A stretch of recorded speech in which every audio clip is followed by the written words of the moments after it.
পরবর্তীতে উক্ত এলাকার স্থানীয় ব্যক্তিরা যখন ভিকটিম আকাশ ঘোষকে চট্টগ্রাম মেডিকেল কলেজে নিয়ে যান, উপস্থিত চিকিৎসক তাকে মৃত বলে ঘোষণা করেন।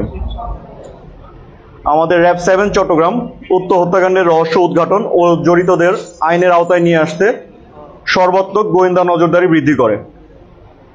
এরই ফলশ্রুতিতে হত্যাকাণ্ডের মূল অভিযুক্ত মোহাম্মদ সানিকে চট্টগ্রাম জেলার চন্দনাইশ থানাধীন রওশনহাট এলাকা হতে এবং তার ভাই মোহাম্মদ ইউসুফকে চট্টগ্রাম মহানগরীর কোতোয়ালি থানাধীন রিয়াজউদ্দিন বাজার এলাকার চৈতন্য গলি হতে এবং শাকিল আলম ফয়সালকে চট্টগ্রাম মহানগরীর কোতোয়ালি থানাধীন রিয়াজউদ্দিন বাজার হতে সফল অভিযান পরিচালনার মাধ্যমে আমরা গ্রেফতার করতে সক্ষম হই।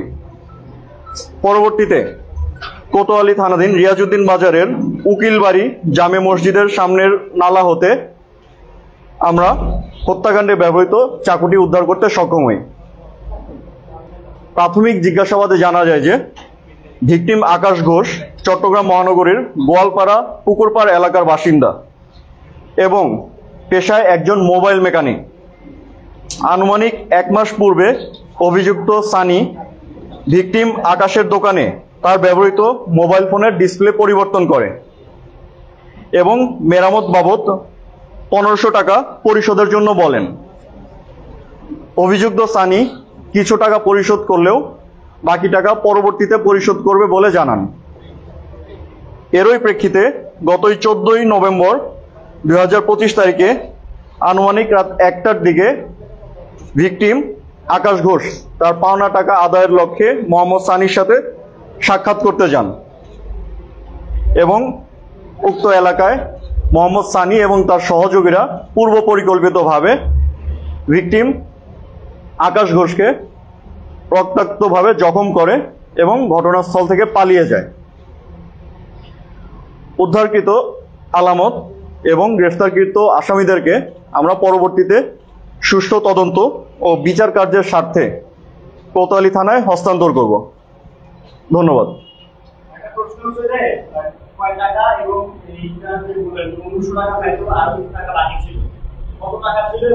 যাওয়ার পরে ওকে আগে থেকে প্রস্তুতি ছিল কিনা যে ওকে মারা করবে, কারণ ওর কাছে আমরা দেখছিলাম যে ছুরি ছিল, সেটা একটু যদি বলেন।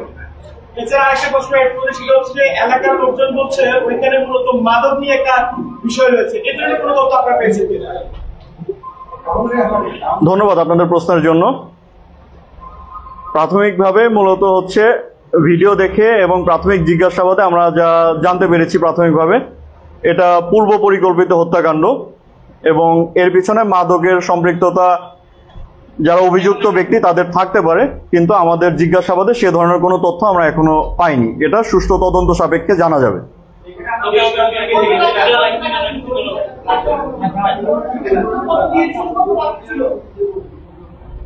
জি,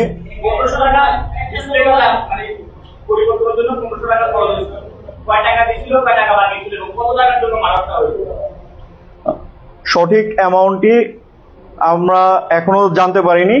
আমরা অবশ্যই আমাদের তদন্ত কার্যক্রম যখন সম্পন্ন হবে, শেষ হবে, তখন আপনাদেরকে সঠিক অ্যামাউন্টটি জানাবো।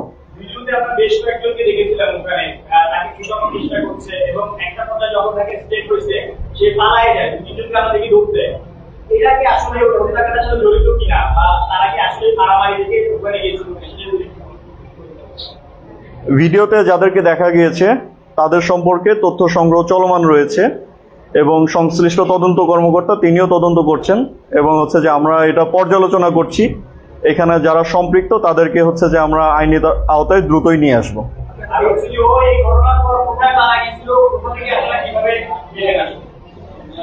ও মূলত হত্যাকাণ্ডটির পরে চন্দনাইশ থানাধীন রওশনহাট এলাকায় পালিয়ে গিয়েছিল, সেখানে তার মামার বাড়ি রয়েছে।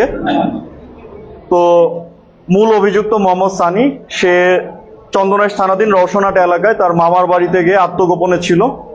আমরা এই তথ্যটি যখন আমাদের গোয়েন্দা কার্যক্রমের মাধ্যমে নিশ্চিত হতে পেরেছি, আমরা ওই এলাকা থেকে তার মামা বাড়ি থেকে মূলত তাকে আটক করতে সক্ষম হয়েছি।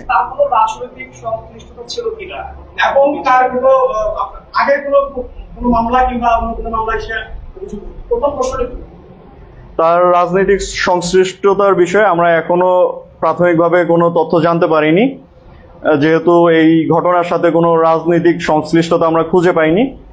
তবে যদি তার রাজনৈতিক সংশ্লিষ্টতা জানা যায় দেন সেক্ষেত্রে হচ্ছে যে পরবর্তীতে আপনাদেরকে অবগত করা হবে। একটা মানুষ মামলা ছিল যে করে তার ভেতরে মানে এই ধরনের যে মানসিকতাটা সেটা কি আসলে এর আগে কোনো অপরাধ সাথে জড়িত ছিল কিনা না বা তার কোনো মামলা এর আগে আসে কিনা এই ধরনের কোনো কিছু পেয়েছে কিনা এবং সে কি মাদকাসক্ত ছিল কিনা সেই সময়? এটা সম্পূর্ণ তদন্ত কার্যক্রম শেষ হলে বলা যাবে। ব্যক্তি মাদকাসক্ত ছিল কিনা এটার জন্য অবশ্যই হচ্ছে যে তার অনেক পরীক্ষা নিরীক্ষার বিষয়াদি আছে। তো তার পূর্ববর্তী মামলার বিষয়ে তথ্য সংগ্রহ চলমান রয়েছে। আচ্ছা, ফাঁকা ফোন যে রাতে 1:30 বাজে ওখানে গেল, এটা কি স্থানীয় ফোন করে নিয়ে গেছে নাকি ছেড়েই গেছে? আমরা প্রাথমিকভাবে যেটা জানতে পেরেছি যে সানি সেই মূলত হচ্ছে যে আকাশ ঘোষকে ডেকেছিল তার পাওনা টাকা ফেরত দিবে এই মর্মে, এবং হচ্ছে যে যখন আকাশ ঘোষ ওইখানে পাওনা টাকা ফেরতের জন্য যোগাযোগ করতে যায় তখন হচ্ছে যে সে এই হত্যাকাণ্ডটির শিকার হন। আরেকটি বিষয় সেটি হচ্ছে আমরা দেখছি যে আপনারা হত্যাকাণ্ডের আসামিগুলোকে চাইলে 24 ঘন্টার মধ্যে বা 36 ঘন্টার মধ্যে 48 ঘন্টার মধ্যে গ্রেফতার করতে পারছেন। নগরের বিভিন্ন জায়গায় রাজনৈতিক সংশ্লিষ্টতা যেসব হত্যাকাণ্ডে আছে সেগুলো আসামি ধরার ক্ষেত্রে আপনারা কি আসলে আপনাদের কোনো ব্যর্থতা আছে কিনা বা আপনাদের কোনো সীমাবদ্ধতা আছে কিনা? ধন্যবাদ। আমাদের কোনো সীমাবদ্ধতা নেই। আমরা প্রত্যেকটা হত্যাকাণ্ডের সাথে সাথেই সংশ্লিষ্ট ব্যক্তিদেরকে ধরার জন্য চেষ্টা করি। আপনারা আজকের ঘটনাটা পর্যালোচনা করলে